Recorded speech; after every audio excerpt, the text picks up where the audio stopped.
la racine, on peut pas les racines, mais on commence par les troncs. Ça ne marchera pas. Une maison, il faut commencer par la fondation. Bâtir la fondation et la maison va monter.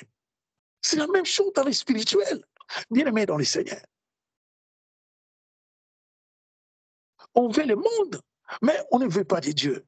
On n'écoute pas, on ne fait pas attention, on n'est pas attentif à la voix de Dieu. Le Seigneur parle d'une manière tantôt d'une autre. Je vous dis souvent, bien-aimés dans le Seigneur, vous surtout la jeunesse là, avec les androïdes, tout ça, c'est le Seigneur qui permet. C'est le Seigneur qui permet, je vous dis. C'est Dieu qui permet. Il n'y a rien. Le diable n'a rien inventé et il n'inventera rien. Ce n'est que, voilà, quelqu'un qui fait que des photocopies. Il n'inventera rien. C'est Dieu lui-même qui a voulu que le monde, voilà tout ce que vous êtes en train de voir là. Même la technologie, là, la montée, c'est Dieu lui-même qui a voulu. Ok? Dieu permet, le diable est là derrière. Voilà, c'est la sorcellerie, c'est ce qu'il fabrique ça. Mais c'est Dieu, parce qu'à travers, aujourd'hui, regarde un peu, on est à travers une application. On est à travers une application. Et c'est Dieu qui permet. Mais vous croyez que si le mot des ténèbres a créé toutes ces choses, c'est pour élever le nom de Jésus? Non. Pour lui, Jésus, c'est un adversaire. Heureusement qu'il est l'esprit le plus élevé de tous les esprits. Mais parce que c'est lui qui est au contrôle. Ce n'est pas eux qui sont pour comprendre que Dieu est élevé au-dessus de tous les esprits. OK? Qui ne peuvent rien contre Dieu. Hein? C'est pour cela que vous voyez que nous utilisons ces applications-là, mais eux-mêmes qui ont créé ces choses-là, ils n'ont pas créé pour ça. Vous voyez comment Internet est en train de faire des dégâts dans la jeunesse. Comme je dis souvent, c'est que nous, de notre temps, on regardait au cinéma. Je me rappelle encore, quand je me pointais devant le cinéma, j'avais 10 ans, 11 ans, on me chassait. Petit, pas ici, retourne chez toi. OK? Et aujourd'hui, ces choses-là, nos enfants regardent ça sur Internet gratuitement. Vous ne voyez pas, vous ne comprenez pas dans quel monde que nous sommes. Et vous êtes là. Même comme je vous dis, vous regardez l'horloge. Regarde un peu l'horloge du monde. C'est pas mauvais. C'est pas mauvais. Lis un peu, comprends, et tu vas comprendre qu'il y a quelque chose, comme le Seigneur me mettait, un mouvement géopolitique qui est en train de se... Le monde, bientôt, bien aimé, moi je crois qu'on est encore vivant, on verra ces choses-là. OK? S'accomplir.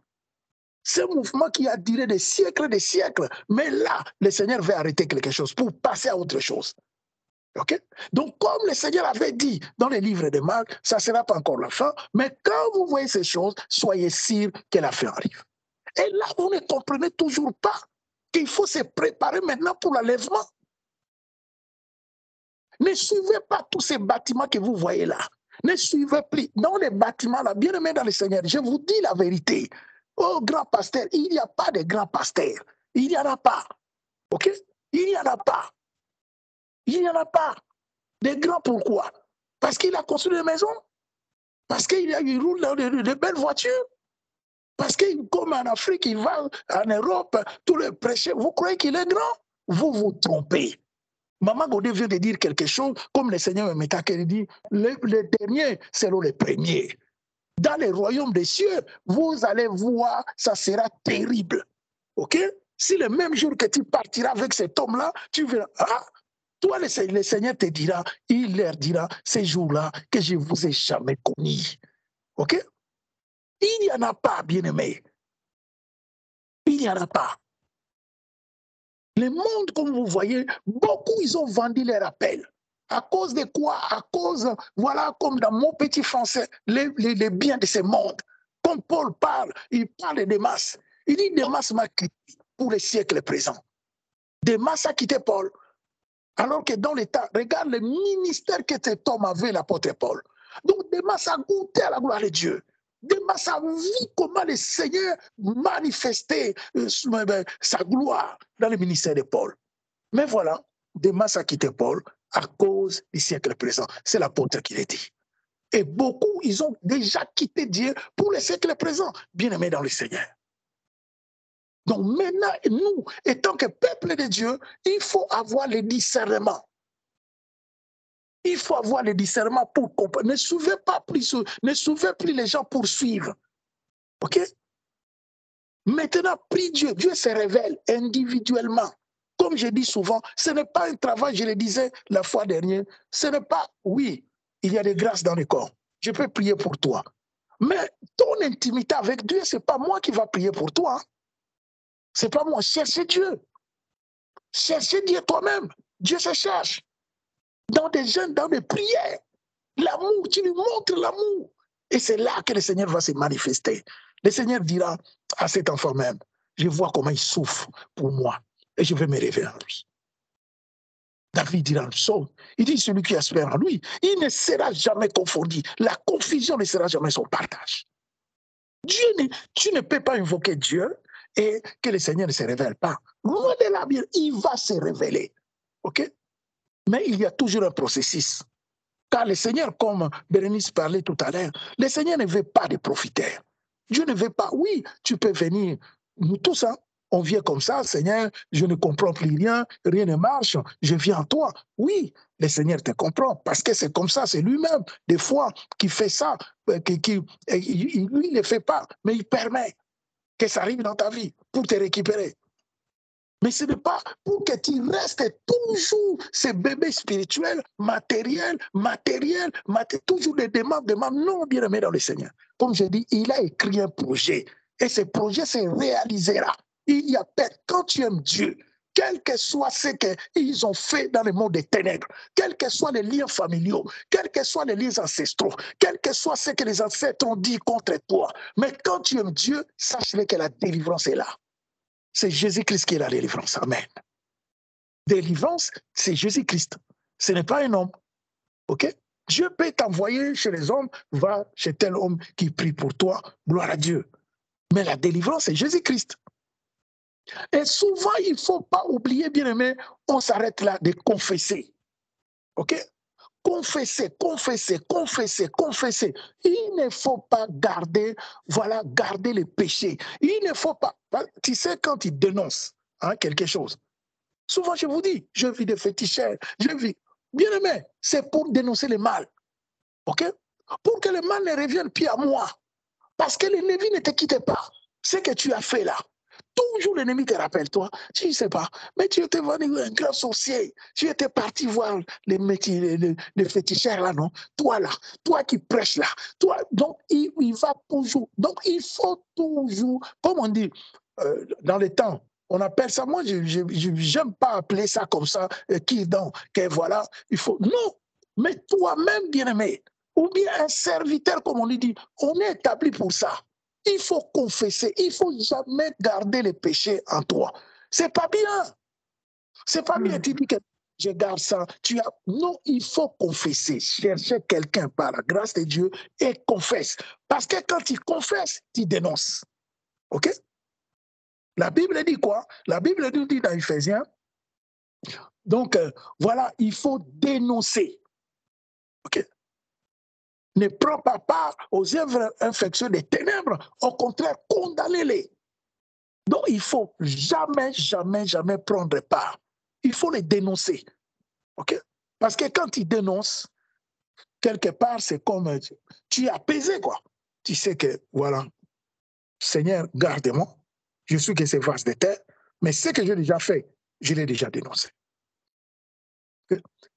Voilà la marche chrétienne, bien aimée. Voilà comment tu peux plaire au Seigneur.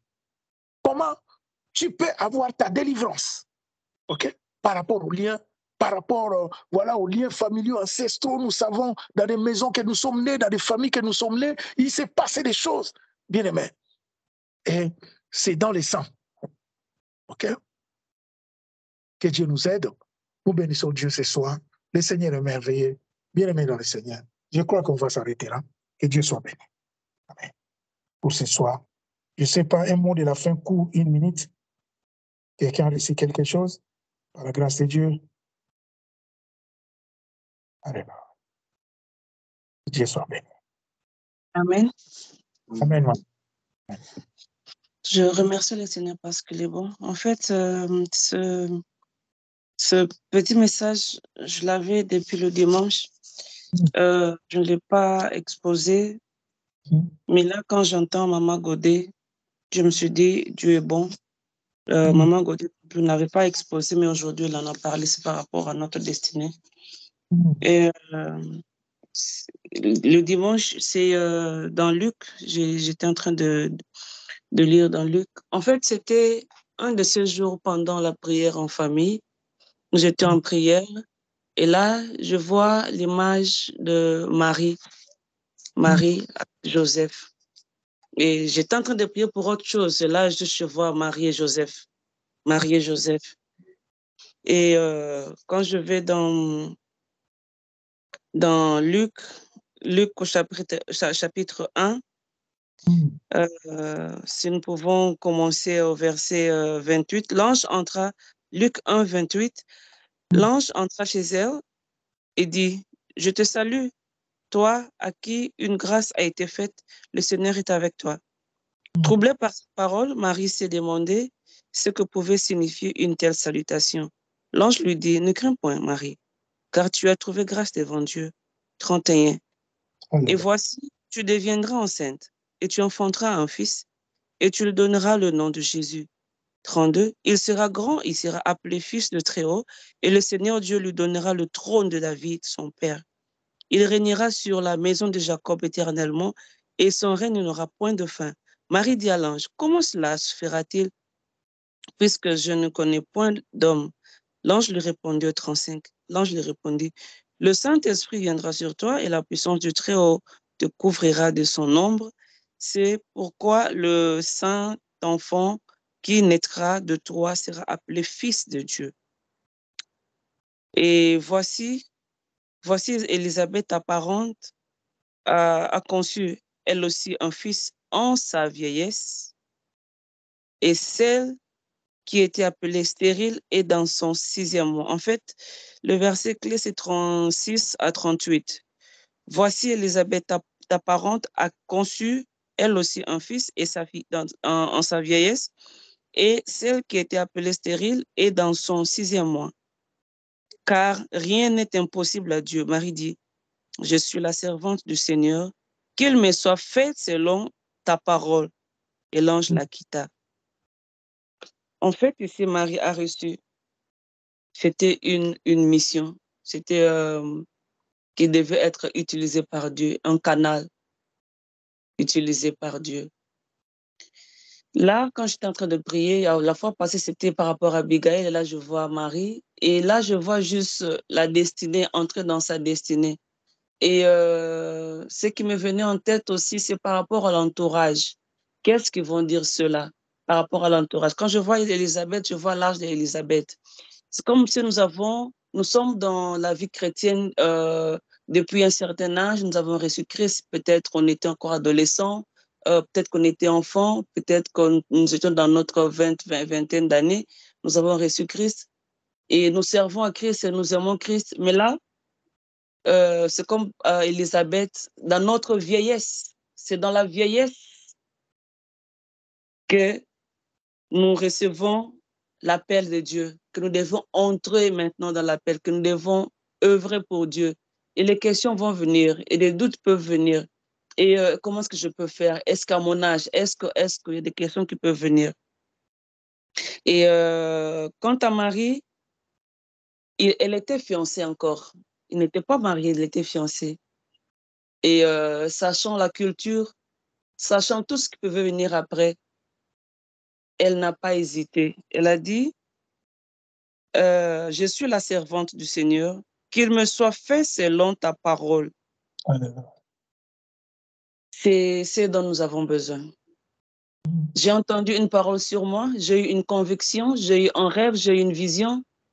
Je sais que le Seigneur m'attend quelque part, mais par rapport à la société, par rapport à ma situation à la maison, par rapport à mon âge, par rapport, qu'est-ce qu'il faut que je fasse? Comment je vais entrer dans cette vision? Comment est-ce que je vais entrer dans cette vision? Comment est-ce que je vais faire? Ce sont des questions qui viennent. Ce sont des questions qui viennent. Mais je me dis, Marie n'avait pas regardé la société. Est-ce que je serai lapidée? Est-ce que je vais perdre mon fiancé? Qu'est-ce qu'ils vont dire que je suis une prostituée? Qu'est-ce qu'ils vont dire que nous avons enfreint les règles? qu'est-ce qu'ils ont dit, qu'est-ce qu'ils vont dire par rapport à notre relation, que nous ne sommes pas sérieux? Comment expliquer cela? Peut-être qu'il y a eu beaucoup de choses en jeu. Une vierge, est-ce qu'ils vont dire, est-ce qu'ils vont croire que j'étais vierge jusque-là? Parce que là, si je suis enceinte, cela veut dire que je n'ai jamais été vierge. Est-ce que? Mais qu'est-ce qu'elle a dit? Elle a dit, je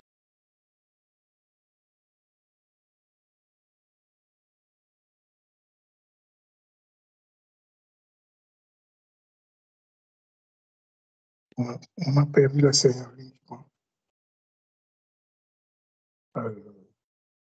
Nous bénissons Dieu. Je crois qu'on a perdu. Que Dieu soit béni.